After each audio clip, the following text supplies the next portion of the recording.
in ChatGPT, you can create a custom GPT, which is exactly how it sounds. You go into this custom one that you've built, and it's for any specific use case.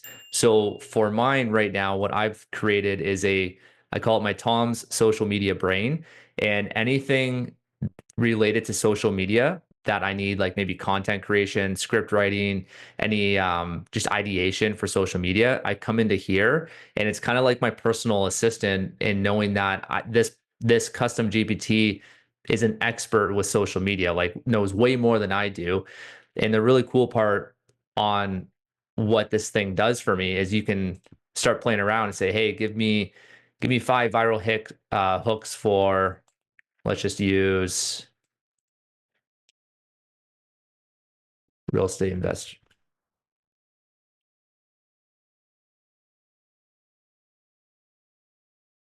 And you'll see how it composes it here. It should give me different styles of hooks. Tom, did you pay for this version or is it free? Yeah, so this one is paid. Okay. To do a custom GPT, you do have to have a paid version. I believe it's like 20 bucks a month or something like that. It's pretty cheap for what it does for you. Um, so as you can see here, it's already starting to, like, some of these look pretty good actually.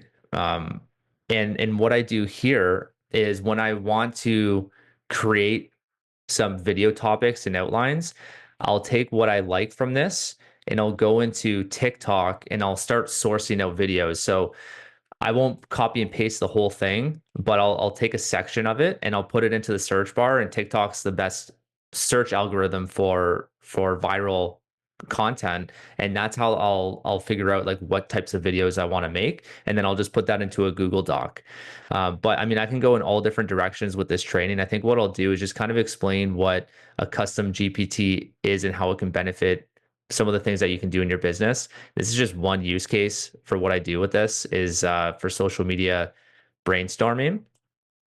Um, but to give you an example, I just asked right before I started recording here, I asked ChatGPT, what are some good use cases for custom GPTs for mortgage brokers in Canada? So it came up with a whole list here. So this one right here, you can customize this GPT to be consumer focused mortgage and financial education. So this can be for all of your content.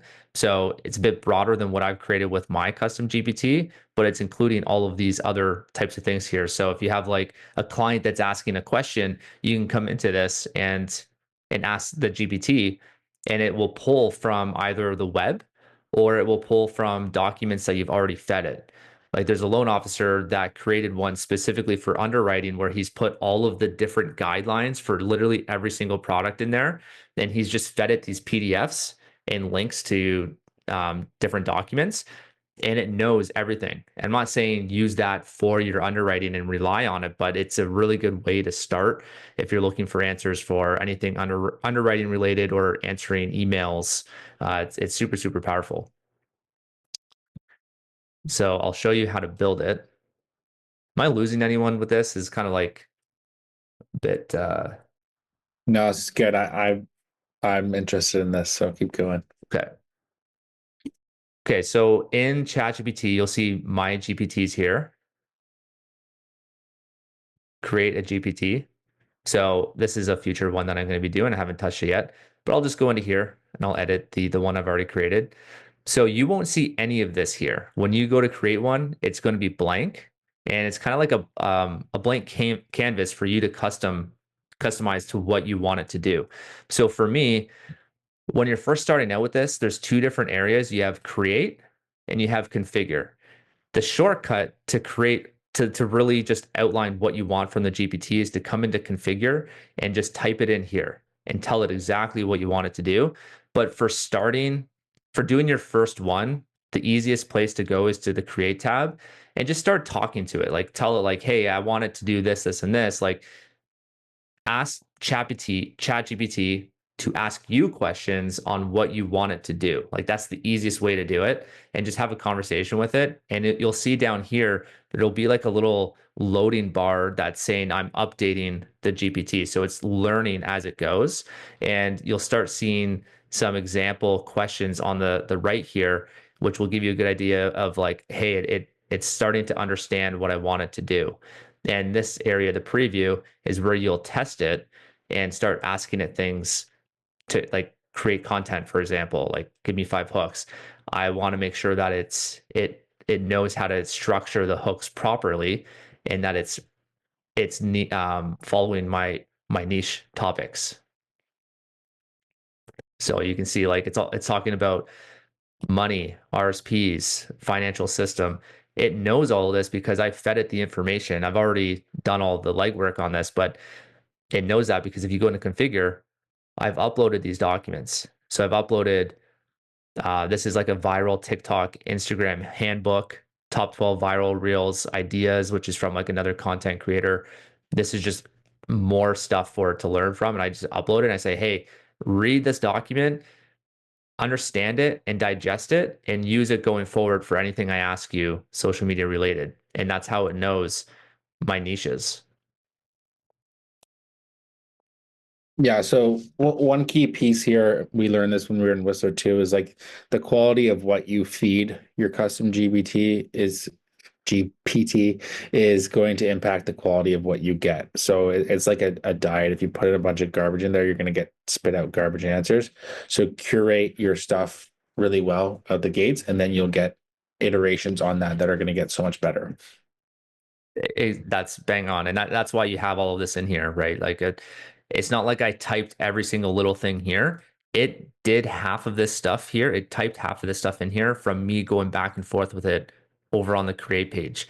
So as I start talking to it and telling them what I want, it does it for me. And especially once you upload these documents, it's like it fast tracks it. And one thing I haven't done with this one yet is I wanted to learn my style of talking and my how like my own language. So that way when it does give me some hooks and some scripting, it's pulling from like what I would typically say and that it doesn't typically sound like a an actual AI chat GPT.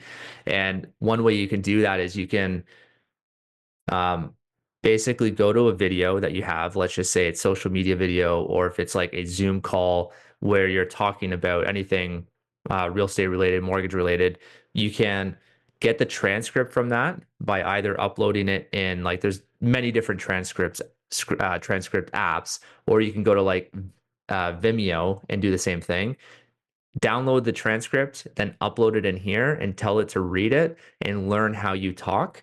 And that's where it'll really start dialing in, like kind of like a mini you in a way.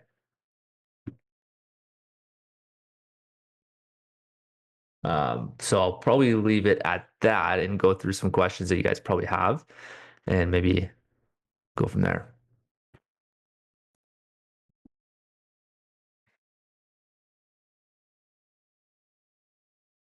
Tom, how long did it take you to feed this brain? This one was, I want to say 3 hours Okay. flexibly. Like it took a bit of time. But I think like if I were to do another one, it would be faster. But for this one, it took a bit of time because I wanted to make sure that I had the right documents to upload to it, and I had to go find those. Like I'll show you one of the documents. Like uh, see if I can. I don't know if I could open it through here. No, I can't. But one of them has like 1,000 viral TikTok hooks in it. So it's like it can pull from those hooks and recreate it based off of the niche that I told it that I am. So you'll see in here, align with my users, align it with my content pillars. So here's my content pillars. So every hook that it generates, it's going to pull from here. And then I can say, hey, go deeper, give me like 10 viral hooks on quick money tips. And then it'll do that and it'll give me different style of hooks because when it comes to hooks on social media, you've got like your emotional hook, you've got your list hook, you've got the shock and awe hook. Like there's so many different types, but it'll feed it and give it and categorize it, which is really cool. Yeah, that's awesome. And just another tip here for you guys is like part of it is feeding the brain. And then from there, it's going to spit out a bunch of ideas to you. The last like 10-20% is you editing and distilling down those ideas that it gives you. So don't just spit it out verbatim, make it sound like you, make tailor it to your market or your niche, that kind of thing. Uh, but use it for that whole middle section that is research, and you will be able to create so much more content and just go forward with your day. Yeah. Does anyone have like a social media example that they want to use, and I could give you some content to use, run it through.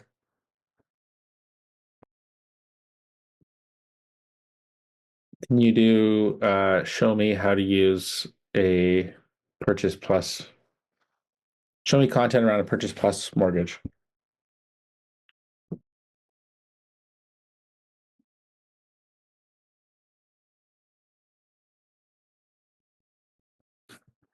While it's running this, one thing that I did recently is we're doing a webinar on cash jamming soon, and like cash jamming is a beast.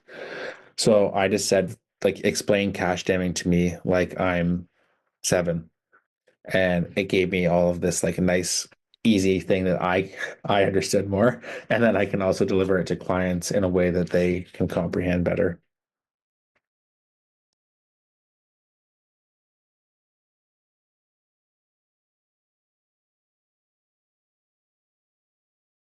You'll see it's giving me visual hooks too. So the difference between this hook and the visual is this one can either be a verbal or an on-screen hook, like in other words, like a written hook on the screen.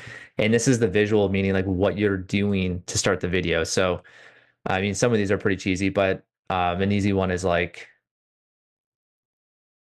let's see, like it's not showing one here, but like drinking coffee, like drinking your coffee or like holding, even like holding a mic like this is unorthodox compared to like an in studio feel. So like different visual hooks like that help retain the viewer and stopping them from scrolling. So if there's anything here, we can take one of these and say, okay, like now give me like a structure on how to script this.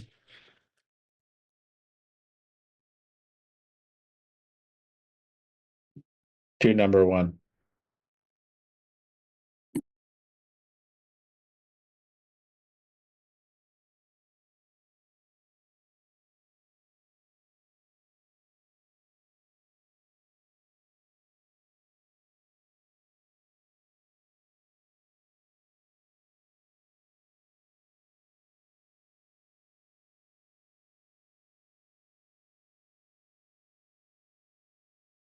Yeah. So like part of AI is you're not going to use this word for word because some of it might sound a bit cheesy, but you at least get like the structure of it and then you put it into your own words. And right there you've got a piece of content ready to go. And one thing that I was experimenting with the other day is let's see if I can find it in here.